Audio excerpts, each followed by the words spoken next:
그러니까 항노화의 메인이 되는 거는 적절한 볼륨인 것 같아. 꼭두각시 어떻게 생겼는지 알지? 이게 눈이 내려오는 것 중에 또 한 가지는 안검하수라고 많이 들어봤지? 하면 안 돼. 나이 들면 피부빨이랑 머리빨이야. 안녕하세요. 쉽게 얘기하고 친구 같은 청담동 피부과 김원장입니다. 오늘도 만나서 반갑습니다. 별일 없었어? 네. 난 별일 있었어. 무슨 일이요? 나 지난번에 싹산다구리 리뷰했잖아. 네. 오늘서부터 안 하려고. 왜요? 일단 3달이 지났고 5% 이상 빠지면 효과가 있는 거고, 그리고 다이어트 성공했다고 할 수 있는데 나는 76.4에서 지금 71점 뭐 하여튼 한 5kg 정도 좀 빠졌거든. 별 어려움 없이 잘 뺐어. 잘 뺐는데 부작용이 생겼어. 나는 스트레스가 아니었다고 생각을 하는데 몸에선 좀 스트레스였나 봐. 머리가 좀 빠지더라고. 이게 뭐 싹센다 부작용이라고 할 수는 없지만 내가 늘 먹던 양보다 조금 떨어지고 하니까 몸에서 좀 스트레스를 받았던 것 같아. 이렇게 뭐라 그러냐, 스타일링? 이렇게 하는데 머리가 좀 죽는 것 같은 느낌이 들어갖고, 그래서 이렇게 또 내리고 사진을 찍어보고 했더니 이전보다 좀 빠진 것 같아서 이제 다이어트는 끝냈고, 모발에 좀 신경을 쓰려고 다시 똑같이 영양 공급이 좀 되고 좀 잘 먹고 하면 좋아지겠지 뭐. 하여튼 그런 일이 있었어. 화이팅! 자, 오늘은 무슨 얘기 할까? 댓글 중에 50대이신 분들이 꽤 많으시더라고요. 아, 감사하지. 네. 감사합니다. 50대이신 분들이 하면 좋을 시술을 좀 추천해 주시면 좋을 것 같아요. 일단 첫 번째로는 상담을 받아야지. 사람들마다 생김새가 다르고 하기 때문에 내가 어떤 부위가 싫은지 얘기를 듣고, 또 이제 의료진이 줄 수 있는 또 시술적인 면들을 좀 말씀을 드리고, 그 중간 지점을 찾아서 하게 되면 제일 좋을 것 같긴 한데, 일단 나이가 들면서 어떤 부분이 많이 바뀌냐면 얼굴의 골격을 형성하고 있는 뼈들이, 크기들이 좀 변해. 그 스켈레톤 그 뼈 얼굴을 보면 눈 안쪽에 안구가 사실 이만하게 뚫려 있는 거 다들 대충 알잖아. 이 크기가 점점 커져. 눈이 커지는 게 아니라 안쪽에 뼈들이 이렇게 커지고, 이마 쪽에 있는 그 연조직도 이제 푹 들어가고, 팔자주름들도 이렇게 들어가고, 있었던 탄력 자체도 좀 이렇게 늘어지고 하면서 전체적으로 이렇게 내려간단 말이야. 중력에 의한 것도 있고, 해부학적으로 나이가 들면서 뼈의 구조도 바뀌고, 진피에 있는 우리 콜라겐들이 많이 없어지기 때문에 피부가 처지고 하면서 얼굴 자체가 노화가 이제 시작이 되지. 그러니까 항노화의 가장 메인이 되는 거는 적절한 볼륨인 것 같아. 우리가 꺼지는 연조직이나 콜라겐들을 채울 수 있으면 약간 이전의 얼굴로 좀 돌아갈 수 있는 것 같아서 볼륨을 적절하게 조금 채워주는 게 가장 첫 번째인 것 같아. 그럼 어느 부위에 어떻게 볼륨을 채우는 게 그렇지. 좋을까요? 내 팔자 쪽에 꺼지는 거는 이 연조직이 지방이 없어지면서 눌리는 것도 있지만, 위에서 있었던 이 애플존이 지방도 꺼지고 또 처짐도 있으면서 이렇게 내려오면서 이제 생기는 팔자주름. 팔자주름이 1cm씩 늘어날 때 5, 6년 정도 더 늙어 보인다라고 얘기를 하거든. 그리고 전체적으로 보면 어떤 분들은 칼주름이라고도 부르고 실주름이라고도 부르는데, 실처럼 이렇게 가느다랗게 이렇게 내려간 게 있어. 그러니까 이마랑 팔자주름을 적절하게 채우는 게 가장 도움이 많이 된다고 나는 생각을 하고, 사실 30, 40대도 마찬가지야. 30, 40대들도 적절하게 볼륨을 팔자 쪽이랑 이마 쪽을 조금만 채워놓기만 해도 만족도는 굉장히 클 수가 있어. 나이가 들수록 웃을 일이 없는지 입꼬리를 자꾸 내리는 표정을 많이 짓거든. 그러다 보면 자꾸 표정에 의해서 팔자주름이 더 생길 수가 있기 때문에 약간 웃는 연습을 해서 입꼬리를 좀 올리게끔 웃는 연습을 많이 하라고 말씀을 드리고, 그렇게 표정을 짓지 않게끔 지적 아닌 지적을 좀 해드리지. 이마 쪽도 마찬가지고. 나이가 들면 사실은 여러 가지 기능들이 감퇴가 되고 시력도 나빠지고 하기 때문에 자꾸 초점을 맞추려고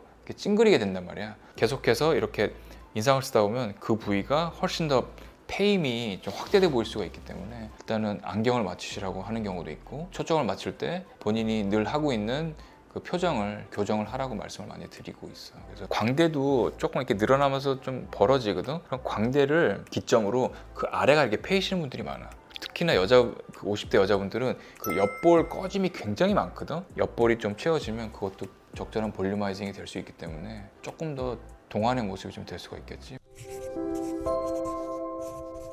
눈두덩이가 이렇게 뭐지? 쌍꺼풀이 원래 안 진했는데 갑자기 막 눈두덩이 내려오신다는 어머니 많잖아요. 그렇지. 우리가 이제 무쌍이신 분들이, 이렇게 무쌍이신 분들이 나중에는 주름이 지고 이 위쪽에 지방이 위축이 되면서 잉여살들이 생기니까 갈 데가 없으니까 처지시는 분들이 있는가 하면 뒤로 접히면서 자연 쌍꺼풀이 생기는 분들도 있어. 근데 그 쌍꺼풀 생기는 분들도 아니면 무쌍이신 분들이 여기가 점점 무거워지면서 이렇게 내려올 수가 있거든. 이제 그런 분들은 볼륨아이징 얘기를 했지만 전체적인 그 리프팅을 계속해서 얘네들을 하이프 초음파 시술을 하면서 조금씩 올려주면 사실 지금 멈춰 있는 게 나중에 시간이 지나서 돌아보면 사실은 교정이 돼 있다고 볼 수 있기 때문에 그런 시술을 받아서 지금에 멈춰 있게 해서 시간이 지나고 나중에 돌아봤었을 때는 치료가 되게끔 하는 것들도 좋은 방법인 것 같아요. 이게 눈이 내려오는 것 중에 또 한 가지는 안검하수라고 많이 들어봤지. 안검하수는 사실 눈을 뜰 때 우리가 이마의 근육을 이용해서 이렇게 뜨시는 분들이 있단 말이야. 이렇게 뜨다 보면 젊었을 때 이게 버릇이 돼. 우리 남자 PD님 좀 그래?